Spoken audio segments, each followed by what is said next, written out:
Hello and thanks for joining us. In this video about goal setting, we're going to cover 3 important points: why set goals, goal setting considerations, and a simple technique that you can copy. So why set goals? Well, quite simply, to achieve them. Goals provide both direction and focus towards a point in the future that is beneficial to the goal setter and can be very useful to bring groups of people together. Without goals, it's also very difficult to evaluate progress. A common technique for creating goals is one you may have already heard of: SMART goals: specific, measurable, attainable, realistic, and time-bound. As an organisation, clear goals can make a big difference to the success of the organisation, but they can also be problematic. And here's an example. In the late 1960s, in response to the increasing pressure from low-cost manufacturers, the Ford Motor Company in the US set itself the goal of producing a car that cost less than $2,000 and weighed less than 2,000 pounds. As a goal, it met all of the SMART criteria, and they did in fact achieve the goal, releasing the Ford Pinto in September of 1970. The only problem, soon after its release, this started happening. The fuel tank was too close to the rear bumper, and the car had a tendency to explode in rear-end accidents. Over 50 people lost their lives in these accidents. So whilst an emphasis on the outcome is not necessarily a bad thing, too much focus on the end result can be a problem.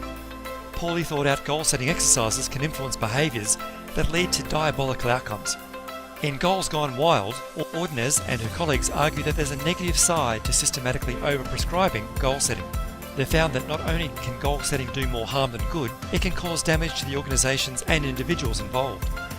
We find it best to think of goal setting in terms of the Goldilocks principle: specific but without being too narrow, measurable without being too distracting, attainable without being too easy, realistic without limiting ambition, and time-bound without limiting flexibility. Most importantly, goals are about action.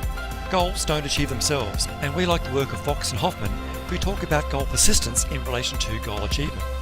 In particular, they talk about 4 characteristics: close the distance between now and then. In other words, quarterly goals are more likely to be achieved than annual goals. Making sure that the steps to achieving a goal are clear and perceived to be feasible. Making sure there's a perception of value in the sense that work is important and meaningful, and that the goal has personal interest in that it supports what is important to the person. An effective goal-setting process will keep these things in mind. One company that seems to be honing the art of goal setting pretty well is Google, who utilise an approach called OKRs, or Objectives and Key Results. You can look up more about this by typing OKRs into Google, but here's a quick summary.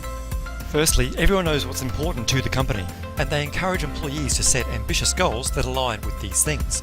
Interestingly, they don't expect 100% achievement of goals. Instead, they encourage people to set ambitious targets, but make it okay to put in the extra effort without these efforts being labelled a failure.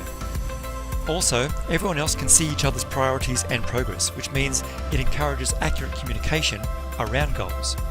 Our view is that rather than looking at goal setting as right or wrong, instead consider it in the context of what is appropriate for your company.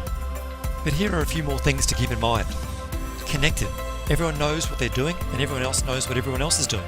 Owned. Employees take responsibility for the commitments that they make. Agile. Able to respond to the conditions as required. And pursuing progress, where everyone in the company has a safe environment where they can aim for the stars without fear of failure. Remember, it's okay to experiment, but just make sure that whatever process you're implementing, that it's clear, consistent, and fair for all.